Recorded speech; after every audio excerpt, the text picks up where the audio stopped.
ఆశిస్తున్నాము ఆ విధంగా కంపల్సరీగా వస్తాయని.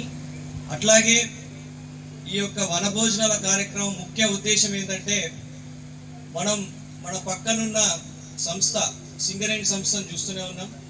వాళ్ళంతా కూడా టాప్ టు బాటం అంటే జిఎం దగ్గర నుంచి కింద కార్మికుడి వరకు కూడా అందరూ ఒక కుటుంబం, వాళ్ళంతా ఒక కుటుంబంలో వ్యక్తుల్లాగానే ఉంటారు. సో మన ఆర్టీసీలో కూడా డ్రైవర్ కండక్టర్ నుంచి మొదలుకొని వీసీ అండ్ ఎండి వరకు కూడా అందరూ ఒక కుటుంబం అనే భావన రావడానికి ఈ యొక్క వనభోజనాలు కార్యక్రమాన్ని పెట్టడం జరిగింది. సో ఇందులో భాగంగా చాలా చక్కగా పార్టిసిపేట్ చేసిన ఆదిలాబాద్ సిబ్బంది అందరికీ, అట్లాగే ఆర్గనైజ్ చేసినటువంటి అందరికీ కూడా ప్రత్యేకంగా కృతజ్ఞతలు తెలుపుతా ఉన్నాను. సో మిమ్మల్ని అందరినీ చూస్తుంటే ఒక పండగ వాతావరణం లాగా ఉంది. చాలా చక్కగా పార్టిసిపేట్ చేస్తూ ఉన్నారు. ఇకపోతే మన కార్పొరేషన్ గురించి, మన డిపో గురించి మీ డిఎం గారు అన్ని ఎప్పటికప్పుడు చెప్తూనే ఉన్నారు.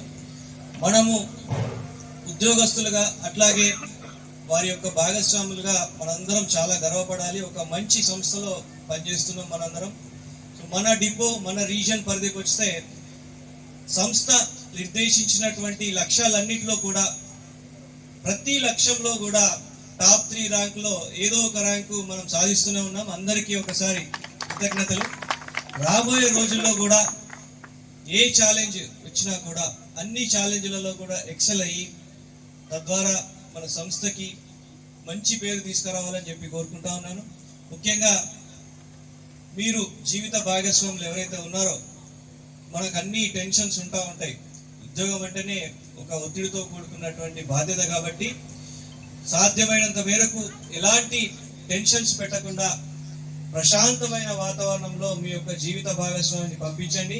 ఎందుకంటే ఆయన దాదాపు 14 గంటలు 12 గంటలు 16 గంటలు కూడా రోజులో డ్యూటీ చేస్తూ ఉంటాం. చాలా స్ట్రెయిన్ అవుతూ ఉంటారు. కాబట్టి వాళ్ళకు మంచిగా టెన్షన్ ఫ్రీ ఉండాలి, మైండ్ పీస్ఫుల్గా ఉండాలి, ప్రశాంతంగా ఉండాలి. అట్లా ఉంటేనే కాన్సన్ట్రేషన్, ఏకాగ్రత అనేది కుదురుతుంది.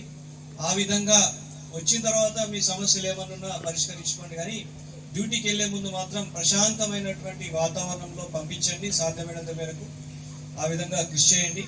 అట్లాగే ఇప్పటి వరకు మంచి ప్రోగ్రెస్ సాధిస్తున్నటువంటి మన రీజన్ కావచ్చు, డిపో కావచ్చు, అన్ని డిపోలు కూడా బాగా పనిచేస్తున్నారు సిబ్బంది అంతా కూడా. ఇదే స్ఫూర్తిని రానున్న రోజుల్లో కంటిన్యూ చేసి మన డిపోకి, రీజన్కి, సంస్థకి మంచి పేరు తీసుకొస్తారని చెప్పి ఆశిస్తున్నాను. Thank you all.